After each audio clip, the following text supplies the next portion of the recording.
La crise de la défense aérienne, qui s'aggrave en Russie, contraint désormais le commandement russe à intégrer en urgence des civils ordinaires dans des unités militaires improvisées, ce qui augmente considérablement le nombre d'accidents mortels, comme nous l'examinerons dans ce rapport. Les autorités de la région de Krasnodar ont annoncé que les employés des entreprises locales seraient recrutés dans des groupes de défense mobiles chargés de protéger les usines, les infrastructures et d'autres cibles à l'arrière contre les drones ukrainiens. Les travailleurs recevraient 50 000 roubles, soit environ 537 €, et signeraient des contrats avec le ministère russe de la Défense, bien que les responsables insistent sur le fait qu'ils ne seront pas déployés dans des zones de combat actives. Cette mesure reflète la pénurie russe non seulement de missiles de défense aérienne et de systèmes de défense aérienne opérationnels, mais aussi de personnel formé, capable de les utiliser sur l'immense territoire du pays. Cependant, cet arrangement comporte un risque sérieux, car une fois qu'un civil signe un contrat avec le ministère de la Défense, cette personne tombe sous l'autorité militaire, indépendamment des promesses verbales des responsables régionaux. Plus important encore, les groupes de tir mobiles nécessiteraient habituellement une sélection minutieuse de la discipline, de la communication et de la coordination, ainsi qu'une formation approfondie au maniement des armes. Se contenter de donner des fusils ou des mitrailleuses lourdes aux employés d'usine et leur ordonner de tirer sur des drones ne permettra probablement pas de créer une défense efficace. Au lieu de cela, des équipages mal formés gaspillent des munitions, tirent dans des zones peuplées ou font s'écraser des appareils directement sur les civils qu'ils sont censés protéger. Le désespoir de la Russie est compréhensible, car les attaques ukrainiennes deviennent incessantes, et même des sources russes ont admis qu'environ 3000 frappes de drones et de missiles ukrainiens ont été observées en une seule semaine.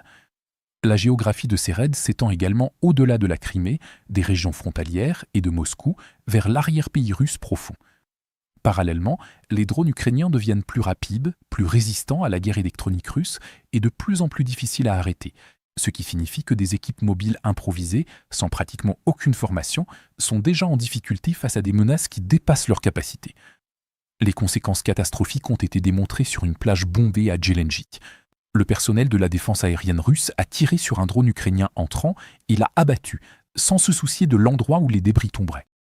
L'appareil s'est écrasé directement au milieu des baigneurs allongés sur le sable et a explosé dans une énorme boule de feu. 7 personnes, dont 3 enfants, auraient été tuées, tandis que plus de 60 autres ont été blessés. Les responsables russes ont accusé l'Ukraine de cibler délibérément des civils, mais des vidéos filmées par des témoins contredisent cela et montrent clairement comment la défense aérienne russe a fait tomber le drone sur la plage au mépris total des conséquences. L'incident est devenu encore plus troublant, car le groupe mobile protégeait, selon les rapports, non pas une installation militaire essentielle ou un site industriel majeur, mais l'une des résidences de Vladimir Poutine près de Djelenjik.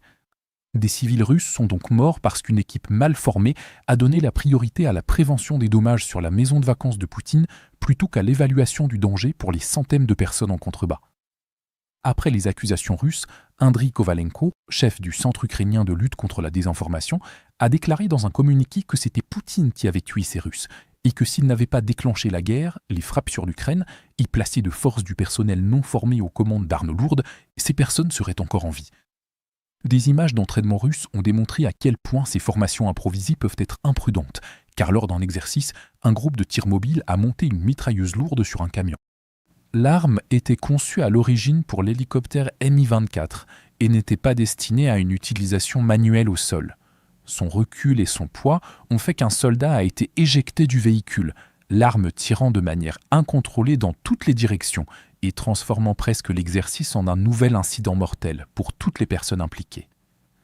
À Sébastopol, en Crimée, sous contrôle russe, le danger est venu directement d'un militaire armé, à qui l'on avait confié une arme sans sélection appropriée. Il a ouvert le feu sur ses camarades soldats, en tuant un et en blessant un autre, avant de tirer également sur des civils. 3 civils ont été tués et 3 autres blessés avant que l'assaillant ne soit arrêté. L'événement a démontré ce qui peut arriver lorsque du personnel armé est déployé sans sélection, combat ou préparation psychologique appropriée. Dans l'ensemble, à mesure que les frappes ukrainiennes s'étendent, la Russie place des personnes de plus en plus mal préparées derrière des armes puissantes. Pourtant, la priorité reste la protection de Poutine, des installations gouvernementales et des actifs du régime, plutôt que celles des citoyens ordinaires.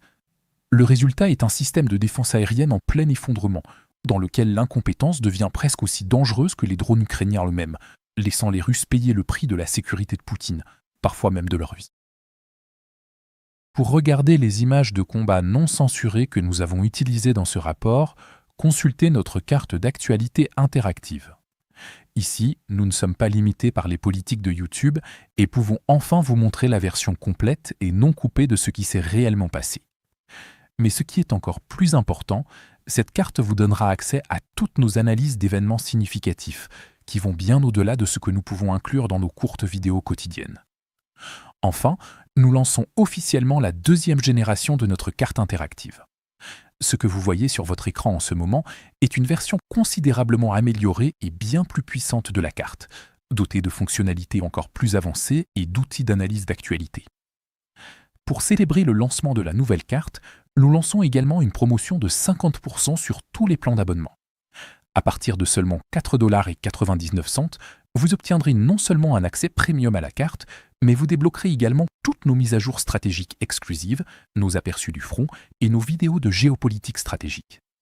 Alors, consultez le lien dans la description pour devenir un membre exclusif de notre communauté. J'apprécie vraiment tous ceux qui ont fait le pas de nous rejoindre. Votre soutien signifie tout pour nous.